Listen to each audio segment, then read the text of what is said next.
చాతుర్మాస దీక్ష ఆచరించాలనుకుంటున్నటువంటి సాధక మిత్రులు, ఆధ్యాత్మికులందరికీ ఓం నమో బ్రహ్మని. మనము ఇంతవరకు మన చరిత్రని మనిషి, దేవ, బ్రహ్మల యొక్క కాలాన్ని గురించి వివరించుకున్నాం. ఇప్పుడు ఈ సమయంలో ఎదురయ్యేటటువంటి వాతావరణ మార్పుల నుండి మన రోగ నిరోధక శక్తిని పెంచుకునేటట్టుగా కొన్ని అభ్యాసాలు చేద్దాం. మనం సహజంగా ఎప్పుడూ పాటిస్తున్నటువంటి సోహం ధ్యానంలోని పంచప్రణవాలనే ఇక్కడ చేస్తాం. అక్కడ జ్ఞానముద్రలో చేస్తాము. ఇక్కడ మనం శ్వాసలు తీసుకోవడానికి ఇబ్బంది లేకుండా చేతుల్ని ఇలా సపోర్ట్గా పెట్టుకుంటాం. ఈ పంచప్రణవాలు శ్వాస తీసుకుని ఆ అనేటటువంటి దాన్ని 5 సెకండ్లు, ఊ అనేటటువంటి దాన్ని 10 సెకండ్లు, అనేటటువంటి దాన్ని 15 సెకండ్లు చేయాలి. ముందు ఇది అయిన తర్వాత అప్పుడు ఇమ్యూనిటీని పెంచేటటువంటి ప్రక్రియని తర్వాత మీకు చెప్తాను. ముందు శ్వాస తీసుకోవడం, ప్రశాంతంగా కళ్ళు మూసుకోవడం,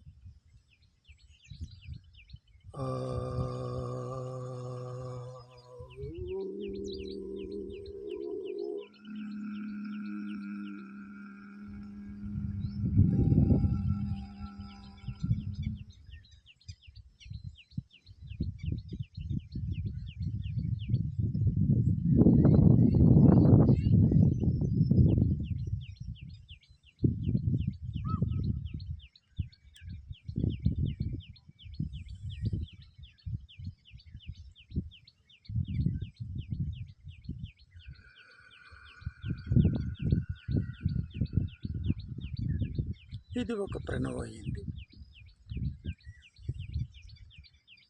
ఆ ఊం అయిన తర్వాత గొంతు లాక్ చేస్తాము.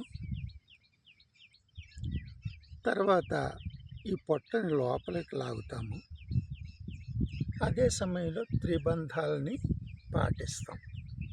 జలంధర బంధము, ఉద్యాన బంధము, మూలబంధము. ఇలా ఒక చేస్తే మనకి శరీరంలో ఉండేటటువంటి ఇదంతా కూడా శుద్ధి అవుతుంది. ఇలాగా దీన్ని 5 ప్రణవాలని వీటిని చేయాలి. మీకు చేసి చూపిస్తాను. ముందు శ్వాస తీసుకోవడం,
5 ప్రణవాలు చేసి సాక్షి మాత్రంగా శ్వాసలను గమనిస్తూ విశ్రాంతిలో ఉంటాం. ఇది మనం చేసే ప్రక్రియకు సహాయక్రియగా దీన్ని ఆచరిస్తాం. ఇప్పుడు అసలు ప్రక్రియని వివరిస్తాను. ఇది ప్రకృతితో మమేకమవుతూ చుట్టూ ఉన్న పంచభూతాల నుండి శక్తిని తీసుకుంటాం మనం. అందుకే మనం కూర్చునేటప్పుడు కూడా ఈ కింద భూమి మన పాదాలకి టచ్ అవుతూ ఉంటుంది. అంతేకాకుండా ఈ ప్రకృతిలో ఉన్నటువంటి వాయువుని తీసుకుంటాం. అంతేకాకుండా ఈ శూన్యాకాశంలో ఉండేటటువంటి తేమని, ఈ వెలుతురుని, అలాగే వీటన్నిటినీ తనలో నింపుకున్న ఆకాశతత్వాన్ని కూడా అవగాహన చేసుకుంటూ మనం ఈ క్రియని చేస్తాం. దీనిలో మొదటగా మనం శ్వాసను తీసుకుంటూ దాన్ని కిందకి వెడుతూ శ్వాస వదలడం, పైకి వస్తూ శ్వాస తీసుకోవడం. దాన్ని చేసి చూపిస్తాను మీకు. ప్రశాంతంగా కళ్ళు మూసుకుని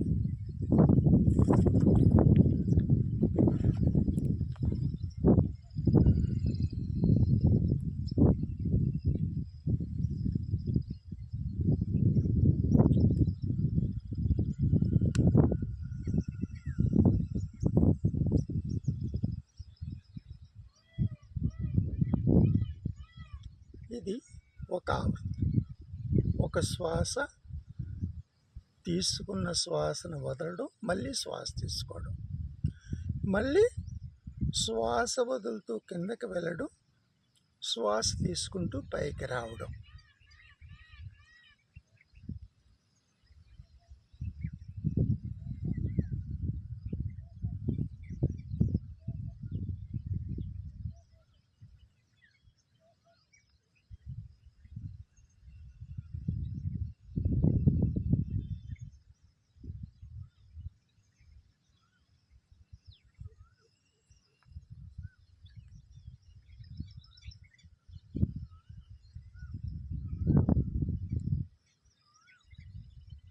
ఇలా చాలా నెమ్మదిగా శ్వాసని వదులుతూ కిందకి వెళ్ళి మళ్ళీ నెమ్మదిగా శ్వాస తీసుకుంటూ పైకి రావడం. ఇలా చేయడం వల్ల మనలోనూ ఉండేటటువంటి అనేక శక్తులన్నీ చైతన్యవంతమై ఇమ్యూనిటీ విపరీతంగా పెరుగుతుంది. మనకి ఈ వర్షాకాలం రాగానే వచ్చేటటువంటి అనేక వైరస్ల నుంచి కూడా ఇది దాన్ని ఎదుర్కోగల శక్తి దీనికి వస్తుంది.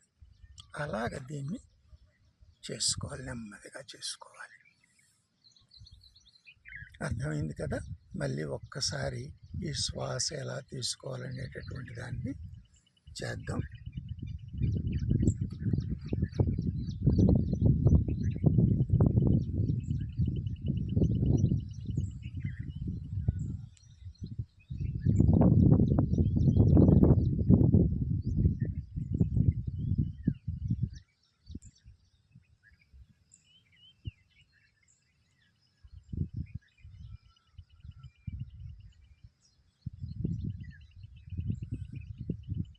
ఇలా చేయడం వల్ల మన లోపల ఉన్న పూర్తిగా ఉన్న మలిన వాయువులన్నీ బయటకు వెళ్ళిపోతాయి. ప్రకృతిలో మనం చేయడం వల్ల ఈ ప్రకృతి శక్తుల నుండి, పంచభూతాల నుండి కూడా మన శక్తిని తీసుకోగలుగుతాం. అయితే దీన్ని చేసేవాళ్ళు ఇలా, అందుకనే ఈ వీటన్నిటితోటి టచ్ అవ్వాలనే ఇవి ఇక్కడ కూర్చుని ఇలా చేయడం. దీన్ని ప్రాతకాలంలో 5 గంటల నుండి 6 గంటల లోపల చేయాలి. అంతేకాకుండా ఖాళీ కడుపుతో చేయాలి. ఎందుకు చెప్తున్నానంటే చాలామంది లేచిన వెంటనే నీరు తాగడం అనేటటువంటిది ఒక అలవాటు ఉంది. ఆ అలవాటు ఉన్న వాళ్ళకి కొన్ని ఇబ్బందులు ఉంటాయి. అదేమీ లేకుండా ఖాళీ కడుపు అనేది చేయడం వల్ల చాలా ఇది వస్తుంది. ఇలా చేసినట్టయితే మనకు ప్రకృతి నుంచి ఇది వస్తుంది. ఆ తర్వాత కూడా మనం కొన్ని ప్రక్రియల ద్వారా దీన్ని ఇంకా పెంచుకోవచ్చు. అది ఏమిటో ఇప్పుడు చూపిస్తాను. సాధక మిత్రులారా, తర్వాత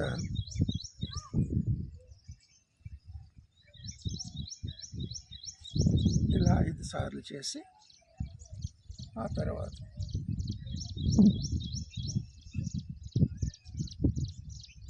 ఇలాగ 5 సార్లు చేసి ఆ తర్వాత కింద ఉన్న రాళ్ళు మన పాదాలకి బాగా ఒత్తిడి వచ్చేటట్టుగా మనం శరీరాన్ని పైకి లేపి కాలి వేళ్ల మీద నిలబడే ఇది చెయ్యాలి. మనం సూర్యోపాసనలో చేస్తుంటాం కదా, అదే విధంగా అన్నమాట.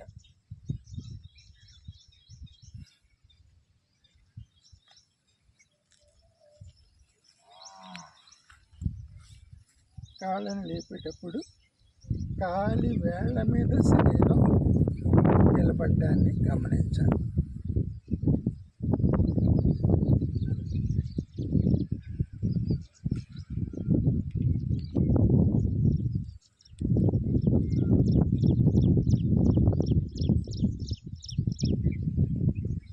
అలా 5 సార్లు చేసి తరువాత చేతి వేళ్లతో కాలి వేళ్లను తాకే ప్రయత్నం చేయాలి.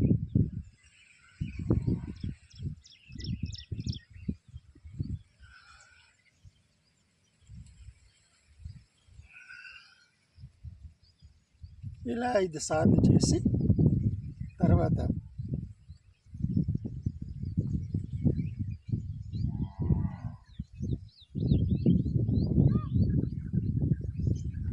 ఇలా 5 సార్లు చేసి ప్రకృతికి ప్రతిష్ట పరమాణమైనటువంటి సూర్యునికి నమస్కారం చేసుకుని